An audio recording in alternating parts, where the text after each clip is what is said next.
Hello, fellow readers and booktubers. It is Poetry Thursday, and today I'm going to read the first of T.S. Eliot's 4 quartets, the title of which is Burnt Norton. Burnt Norton, Part 1. Time present and time past are both perhaps present and time future contained in time past. If all time is eternally present, all time is unredeemable. What might have been is an abstraction, remaining a perpetual possibility only in a world of speculation. What might have been and what has been point to one end, which is always present. Footfalls echo in the memory, down the passage which we did not take, towards the door we never opened, into the rose garden. My words echo thus in your mind, but to what purpose disturbing the dust on a bowl of rose leaves? I do not know. Other echoes inhabit the garden. Shall we follow? Quick, said the bird, find them, find them. Round the corner, through the first gate, into our first world shall we follow the deception of the thrush. Into our first world, there they were, dignified, invisible, moving without pressure over the dead leaves, in the autumn heat, through the vibrant air, and the bird called, in response to the unheard music hidden in the shrubbery, and the unseen eye-beam crossed, for the roses had the look of flowers that are looked at. There they were as our guests, accepted and accepting. So we moved, and they, in a formal pattern, along the empty alley, into the box circle, to look down into the drained pool. The pool, dry concrete, brown-edged, and the pool was filled with water out of sunlight, and the lotus rose, quietly, quietly. The surface glittered out of heart of light, and they were behind us, reflected in the pool. Then a cloud passed, and the pool was empty. Go, said the bird, for the leaves were full of children, hidden excitedly, containing laughter. Go, go, go, said the bird. Humankind cannot bear very much reality.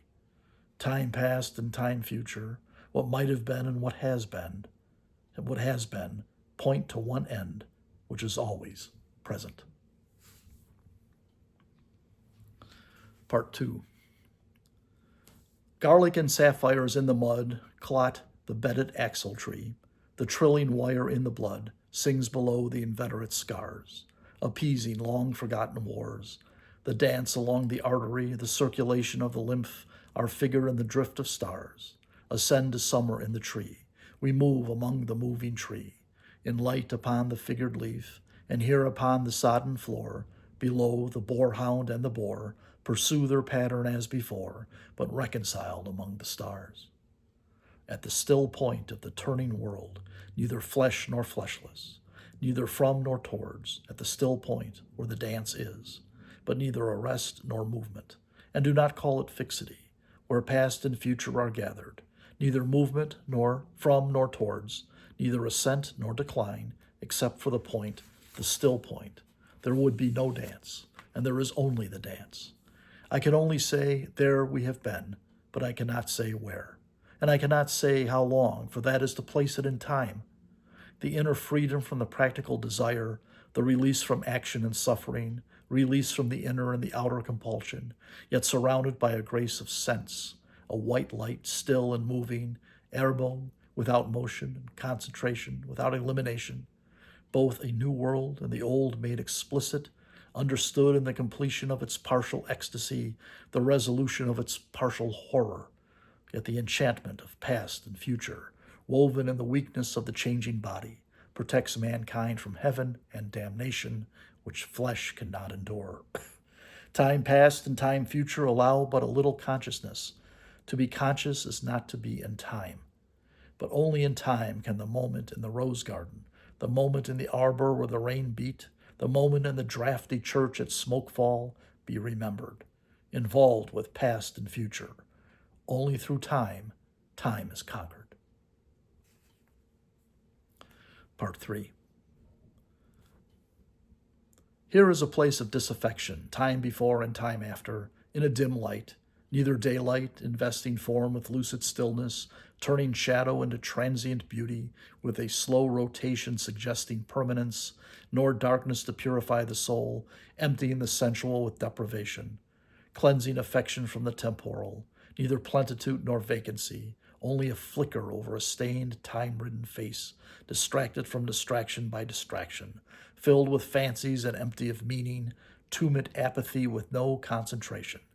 Men and bits of paper whirled by the cold wind that blows before and after time, wind in and out of unwholesome lungs, time before and time after, eructation of unhealthy souls into the faded air, the torpid driven on the wind that sweeps the gloomy hills of London, Hampstead and Clerkenwell, Campden and Putney, Highgate, Primrose and Ludgate.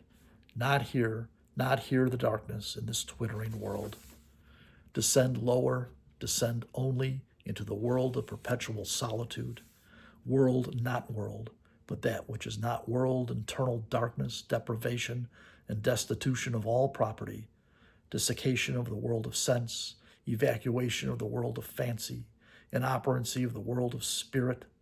This is the one way, and the other is the same, not in movement, but abstention from movement, while the world moves in appetency on its meddled ways of time past and time future.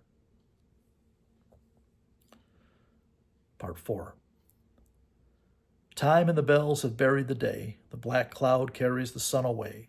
Will the sunflower turn to us? Will the clematis stray down, bend to us, tendril and spray, clutch and cling? Chill, fingers of you be curled down on us. After the kingfisher's wing has answered light to light, and is silent, the light is still at the still point of the turning world. Part 5. Words move, music moves, only in time, but that which is only living can only die. Words, after speech, reach into the silence. Only by the form, the pattern, can words or music reach. The stillness is a Chinese jar, still moves perpetually in its stillness. Not the stillness of the violin, while the note lasts. Not that only, but the coexistence, or say the end precedes the beginning, and the end and the beginning were always there, before the beginning and after the end, and all is always now. Words strain, crack, and sometimes break under the burden, under the tension, slip, slide, perish, decay with imprecision, will not stay in place, will not stay still. Shrieking voices, scolding, mocking, or merely chattering, always assail them. The word in the desert is most attacked by voices of temptation, the crying shadow in the funeral dance, the loud lament of the disconsolate chimera. The detail of the pattern is movement, as in the figure of the 10 stairs. Desire itself is movement, not in itself desirable.